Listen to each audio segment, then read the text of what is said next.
जय हिंद साथियों, कैसे हैं आप लोग। आई होप कि प्लग अच्छे होंगे। आपकी जो स्टडी चलेगी बहुत ही बेहतरीन चलेगी। तो आज के क्लास में बात करने वाले हैं क्लास 12th के बायोलॉजी के बहुत ही खास क्वेश्चन की। याद रखिएगा मेरे भाई, आपके एग्जाम में काफी ज्यादा महत्वपूर्ण होगा ये सारे प्रश्न, ठीक है ना। तो आप लोग अच्छे तरीका से देखिएगा और जहां डाउट हो वहां पूछने का प्रयास कीजिएगा, ठीक है ना। तो चलिए बिना टाइम गए क्वेश्चन की तरफ बढ़ते हैं। इससे पहले क्लास को लाइक नहीं किया तो क्लास को लाइक कर लेंगे और चैनल को सब्सक्राइब कर लेंगे। और अभी तक हमारे व्हाट्सएप ग्रुप में नहीं जुड़े हैं तो जुड़ने का प्रयास कीजिएगा। डिस्क्रिप्शन में लिंक है, वहां नंबर भी है, आपको जिससे इच्छा करे ना वहां से जुड़ जाइएगा, ठीक है ना। और 1 नंबर क्वेश्चन जो है आपके स्क्रीन पर है मेरे भाई, क्या कह रहा है 1 नंबर क्वेश्चन कर रहा है ना कि आम के फल में खाने वाला भाग कौन सा है। आपको पता होनी चाहिए कि आम का जो फल खाने वाला भाग जो होता है कौन सा होता है। तो याद रखिएगा, देखिए पहले वाला भाग तो नहीं खाते हैं क्योंकि पहला वाला भाग जो होता है उसका जो होता है छिलका होता है, लेकिन अंदर उसके अंदर वाला भाग खाते हैं, यानी मध्य भाग कह सकते हैं, यानी 1 का ऑप्शन बी कह सकते हैं, ठीक है ना। मध्य भाग का खा सकते हैं, याद रखिएगा, ठीक है।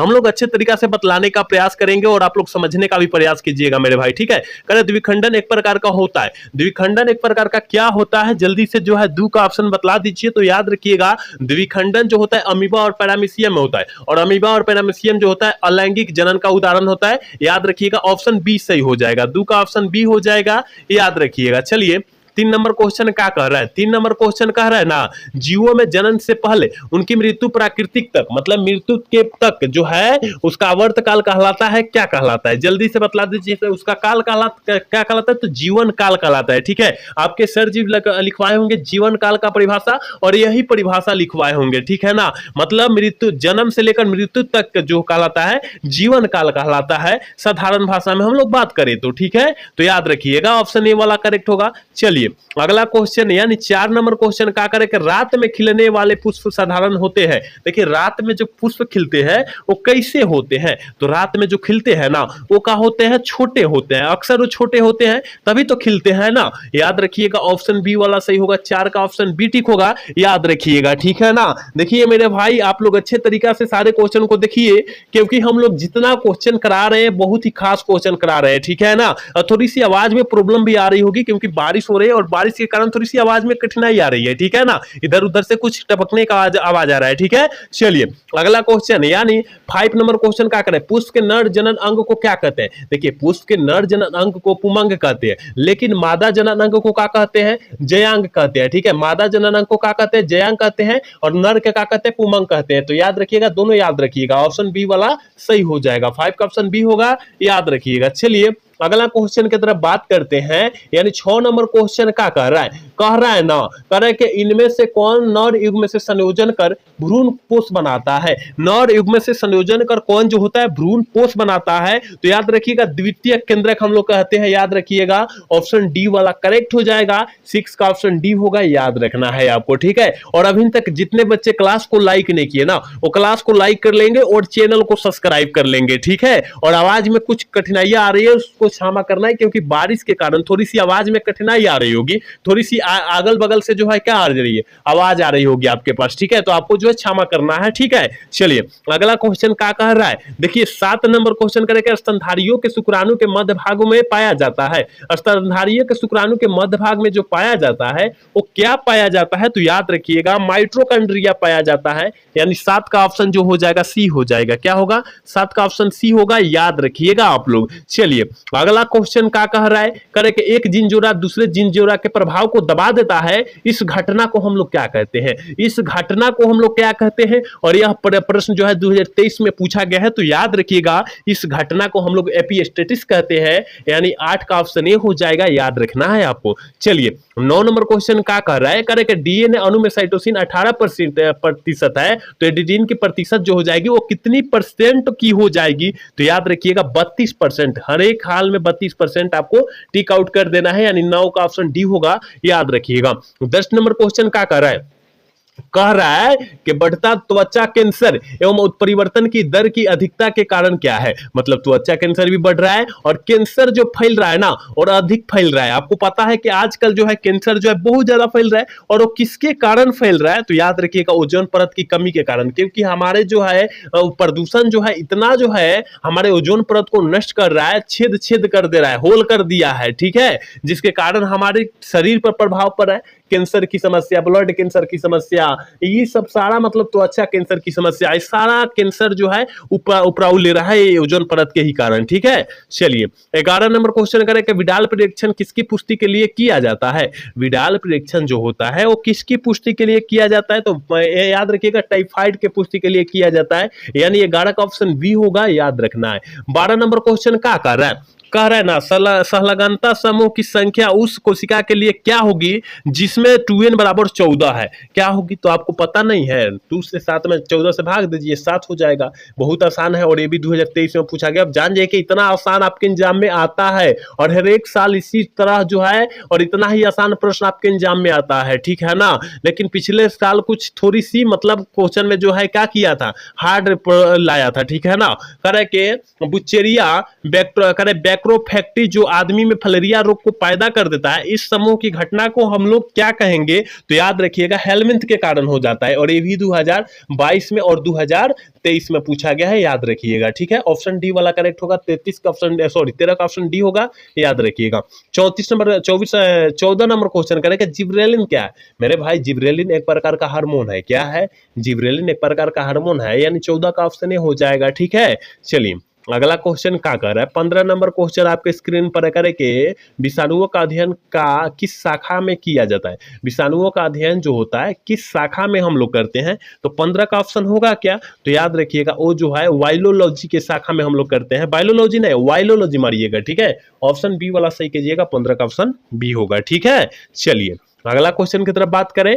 अगला क्वेश्चन यानी 16 नंबर क्वेश्चन क्या कह रहा है, कह रहे मेंडल ने चयन किया था, मंडल ने कौन से पौधों का चयन किया था, तो आप कहिएगा कि सर मेंडल ने जो चयन किया था वो गार्डन मटर का पौधा का चयन किया था, यानी 16 का ऑप्शन डी हो जाएगा, याद रखिएगा। ठीक है, चलिए क्वेश्चन नंबर 17 की तरफ बढ़ते हैं। 17 नंबर क्वेश्चन क्या कह रहा है, कह रहा निम्नलिखित में से कौन एक लिंगी है। देखिए कौन एक लिंगी पौधा है, देखिए सरसों जो होता है ये जो होता है द्विलिंगी या उभयलिंगी होता है, गुड़हल जो होता है द्विलिंगी या उभयलिंगी होता है, लेकिन पपीता जो होता है ना एक लिंगी लिंग का उदाहरण होता है, याद रखिएगा। ऑप्शन सी वाला करेक्ट हो जाएगा, याद रखिएगा मेरे भाई। 17 का ऑप्शन क्या हो जाएगा, सी हो जाएगा, याद रखना है। आप लोग अच्छे तरीका से सारे क्वेश्चन को पकड़ कीजिएगा। ठीक है, चलिए अगला क्वेश्चन यानी 2 नंबर क्वेश्चन करें गोल्डन, जिसे सुनहरा धान के नाम से हम लोग जानते हैं, तो सुनहरा धान में कौन सा विटामिन पाया जाता है, तो सुनहरा धान में विटामिन B12 पाया जाता है, विटामिन B12 पाया जाता है, याद रखिएगा। 18 का ऑप्शन बी हो जाएगा, या सॉरी ये हो जाएगा, याद रखिएगा आप लोग। ठीक है, चलिए अगला क्वेश्चन क्या कह रहा है, यानी 19 नंबर क्वेश्चन कह रहा है ना निम्न में से कौन आहार श्रृंखला का सही क्रम है।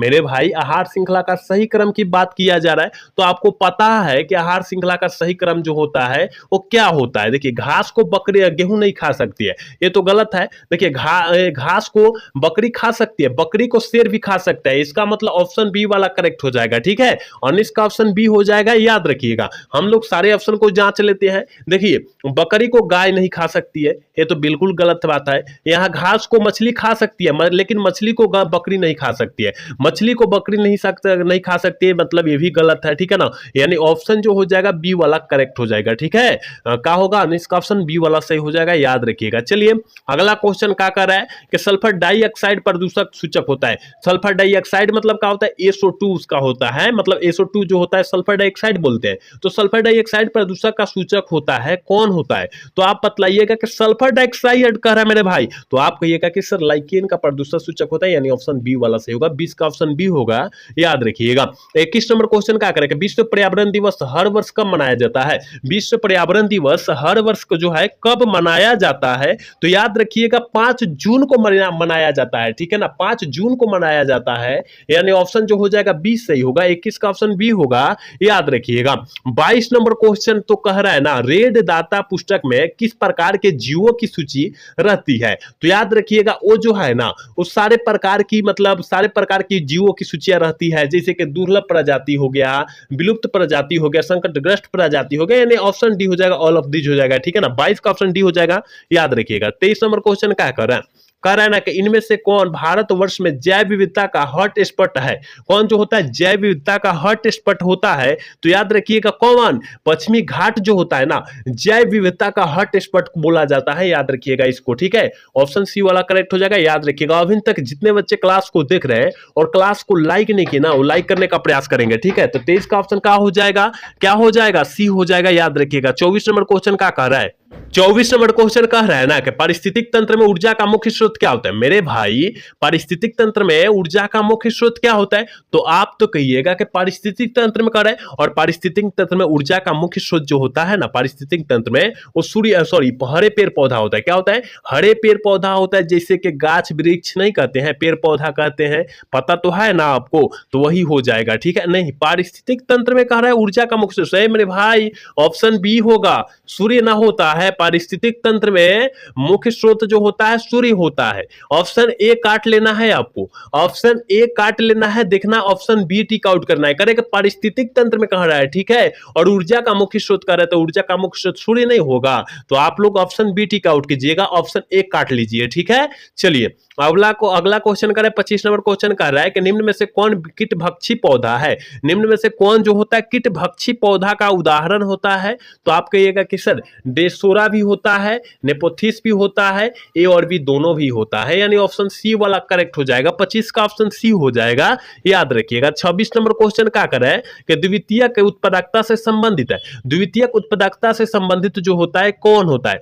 प्राथमिक जो हो जाएगा उत्पादक हो जाएगा, द्वितीयक जो हो जाएगा शाकाहारी हो जाएगा, यानी ऑप्शन बी वाला सही होगा। 26 का ऑप्शन बी हो जाएगा, याद रखिएगा। 27 नंबर क्वेश्चन क्या कह रहा है, कह रहे कि गेंडा अभ्यारण्य किस राज्य में है, मतलब गेंडा अभ्यारण्य जो होता है किस राज्य में स्थित होता है, तो असम राज्य में स्थित होता है, ठीक है ना। 27 का ऑप्शन ए हो जाएगा, याद रखिएगा आप लोग। 28 नंबर क्वेश्चन क्या कह रहा है ना कि पारिस्थितिक तंत्र में ऊर्जा का प्रवाह आहार श्रृंखला के अंतर्गत होता है। कैसा होता है, एक दिशीय, द्विदिशीय, बहुदिशीय, निर्दिशीय। क्या होता है, एक दिशीय होता है, क्योंकि आपके एग्जाम 2023 में यह प्रश्न पूछा भी गया है, तो आप लोग याद रखने का प्रयास कीजिएगा सारे प्रश्न को। 29 नंबर प्रश्न क्या कह रहा है ना, करेक्ट, टीडा क्या है, टीडा जो होता है वो क्या होता है, तो आप तो कहना है और आपको भी कहना है कि टीडा जो होता है उत्पादक भी होता है, और उत्पादक को तो पता है कि प्राथमिक उपभोक्ता ही बोला जाता है, उत्पादक को क्या बोला जाता है, प्राथमिक उपभोक्ता बोला जाता है, यानी ए और बी दोनों हो जाएगा, ऑप्शन सी होगा। 29 का ऑप्शन सी हो जाएगा, याद रखिएगा।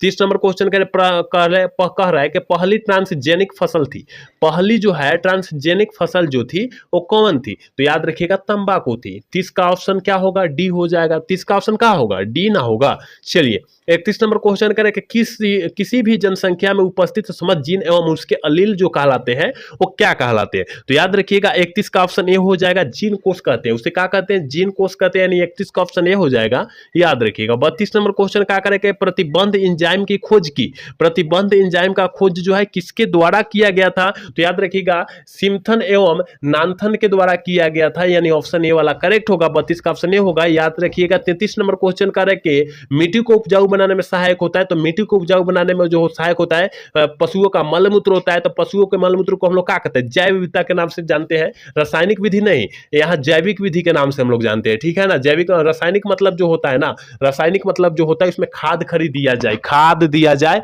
मतलब जो होता है नहीं होता है प्रकृति के खिलाफ चीज को दिया जाता है, ठीक है ना। चलिए 34 नंबर क्वेश्चन क्या कह रहा है ना कि पीसी कल्चर मतलब क्या होता है, मत्स्य पालन यानी मछली पालन के नाम से जानते हैं और संबंधित होता है, तो आपको पता है कि मछली कहाँ पलती है, जल में पलती है, ऑप्शन बी वाला करेक्ट होगा। चलिए आज के क्लास के लास्ट क्वेश्चन 35 नंबर क्वेश्चन है, मलेरिया रोग पैदा करता है, मलेरिया रोग जो होता है कौन सा मच्छर जो होता है पैदा करता है, तो आप कहिएगा कि सर मलेरिया रोग पैदा करता है ना मादा एनोफिलिक नमक मच्छर का काटता है ना, यही मलेरिया रोग को पैदा कर देता है, याद रखिएगा, ठीक है। तो हमने 35 क्वेश्चन आपके पूरे बुक से निचोड़ क्वेश्चन बतलाए हैं, तो आप लोग अच्छे से याद रख लीजिएगा, क्योंकि अगर याद रखेंगे तो काफी सारे प्रश्न आपके एग्जाम में टकराएंगे, तो आपको अच्छे तरीके से याद रख लेना है, और जहां डाउट हुआ होगा ना तो पूछने का प्रयास कीजिएगा, ठीक है ना। तो आज का क्लास जो है कैसा लगा, अगर अच्छा लगा होगा तो चैनल को सब्सक्राइब और वीडियो को लाइक करना भूलिएगा। मिलता है अगला सेशन में। जय हिंद, जय भारत।